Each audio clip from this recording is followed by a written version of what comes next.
மேரே பியார் தமிழோ புரியல. என் இனிய தமிழ் மக்களே அப்படின்றது தான் நான் ஹிந்தியில சொன்னேன். இதே நான் ஹிந்தியில சொன்னேன்னா சொல்ல வச்சுட்டாங்க.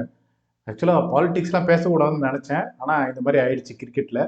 ஒரு மொழிப்போர் கிரிக்கெட்ல நடந்தது. இப்போ மொழிப்போர் பத்தி நிறைய விவாதங்கள் 2 நாட்களா போயிட்டு இருக்கு. அதுக்கான காரணம் பராசக்தி படம் ரிலீஸ் ஆச்சு. அது மொழிப்போர் சம்பந்தமான ஒரு கதைன்றதால அஹ், இந்த சோஷியல் மீடியால விவாதங்கள் அதிகமாக போயிட்டு இருக்கும் போது இப்போ இந்தியா வர்சஸ் நியூசிலாந்து வதோதரோடைய இந்த ஃபர்ஸ்ட் ஓடிஐ மேட்ச்ல ஒரு மொழிப்போர் மாதிரி இந்த கமெண்ட்ரிலே போச்சு.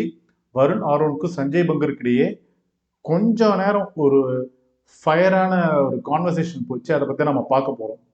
இந்த ஓடிஐ அந்த 11வது ஓவர்ல வாஷிங்டன் சுந்தர் போலிங் பண்றாரு. ராகுல் விக்கெட் கீப்பரா இருக்காரு. அப்போ அவரு வாஷிங்டன் சுந்தருக்கு சில டிப்ஸ் ஹிந்தில தராரு.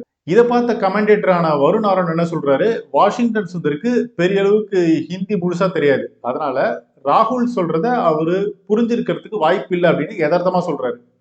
உடனே வந்தாருங்க சஞ்சய் பங்கர். நீங்க தென்னிந்தியர்களுக்கு வக்காலத்தை வாங்குறீங்க, அவங்களுக்கு அவங்க மொழி மீது தான் ஆர்வம் அதிகம், ஹிந்தி தான் நம்முடைய தேசிய மொழி அப்படின்னு சொல்லிட்டாரு சஞ்சய் பங்கர். ஆனா அங்க வருண் ஆரோன் விடவே இல்லை. நிதர்சனம் என்னன்னா, அவருக்கு ஹிந்தி தெரியாது, ராகுலுக்கு தமிழ் தெரியும், அவர் தமிழ்லே பேசியிருக்கலாம். ஏன்னா அங்க நியூசிலாந்து பேட்டர்ஸ்ல களத்துல இருக்காங்கல்ல, அந்த இடத்துல இங்கிலீஷ் பேசியிருந்தா அது சரியா வந்திருக்காது. ஒரு ரகசிய மொழியா அந்த இடத்துல தமிழ் பேசியிருக்கலாம் அப்படின்னு லாஜிக்கான ஒரு விஷயத்த வருண் ஆரோன் சொன்னாரு.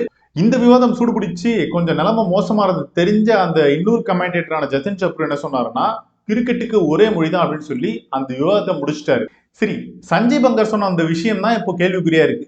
இந்தியாவுக்கு ஹிந்தி தான் தேசிய மொழி அப்படின்னு சொல்லியிருக்காரு. இந்திய அரசியலமைப்பு சட்டப்படி இந்தியாவுக்கு ஹிந்தி மொழி தேசிய மொழி இல்லை. ஏன்னா இந்தியாவுக்கு தேசிய மொழியே இல்லை.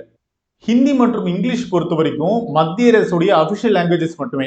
தமிழ் உட்பட 22 மொழிகள் 8வது அட்டவணையின் கீழே சமமான அந்தஸ்து கொண்டவே இருக்கு. ஸோ ஒரு பொது வெளியில கிரிக்கெட் மாதிரியான கேம்ல ஒரு தப்பான தகவலை சஞ்சய் பங்கர் சொல்லியிருக்காரு. இதுதான் இங்க கேள்விக்குறியா இருக்கு. ஹிந்தி தெரிஞ்சாதான் விக்கெட் விழும் அப்படின்னு சஞ்சய் பங்கர் நினைச்சிருப்பாரு போல. மேபி வாஷிங்டன் சுந்தர் ஹிந்தி தெரியாது போடா அப்படின்ற ஒரு டிஷர்ட் போட்டாவது போயிருக்கலாம். இல்லைன்னா ராகுல் வாஷிங்டன் சுந்தர் கிட்ட ரகசியமா போயிட்டு தமிழ்ல மச்சான் பார்த்து போலிங் பண்ணு அப்படின்னு கூட சொல்லியிருக்கலாம். பக்கத்துல இருந்த டெவான் பான்வே, நிக்கோலஸும் இதை மந்திரம் ஓதுறாங்க போல அப்படின்னு கூட நினைச்சிருக்கலாம். ஸோ அப்போ கூட சஞ்சய் பங்கருக்கு கொஞ்சம் வருத்தமாக தான் இருந்திருக்கும், எப்படி ஒரு தமிழ் பேசலாம் அப்படின்னு. ஹிந்தி தான் தேசிய மொழின்னு சஞ்சய் பங்கர் சொன்னது எப்படி இருந்ததுன்னா, ஒவ்வொரு இந்திய ரெக்கார்டுக்கும் 15 லட்சம் டிரான்ஸ்பர் செய்யப்படும் அப்படின்னு சொன்னாங்களே, அந்த மாதிரி இருக்கு. ஆனா இங்க ஒரு விஷயம் பார்த்தா ஆச்சரியமாவே இருக்கு. இந்த கமெண்டேட்டர்ஸ் 3 பேருமே தென்னிந்தியாவை சேர்ந்தவங்க கிடையாது. வருண் ஆரோனை பொறுத்த வரைக்கும் அவரு ஜார்க்கண்டை சேர்ந்தவர். அவரு தமிழ்நாடு கனெக்ஷன், அந்த சென்னை கனெக்ஷன் பொறுத்த வரைக்கும் இந்த எம்ஆர்எஃப் பேஸ் ஃபவுண்டேஷன்ல விளையாண்டுருக்காரு. ஆனா எந்த ஒரு டொமஸ்டிக் லெவல்லையுமே தமிழ்நாடுக்காக ரெப்ரசென்ட் பண்ணது கிடையாது. நெக்ஸ்ட் சஞ்சய் பங்கர் மகாராஷ்டிராவை சேர்ந்தவர்.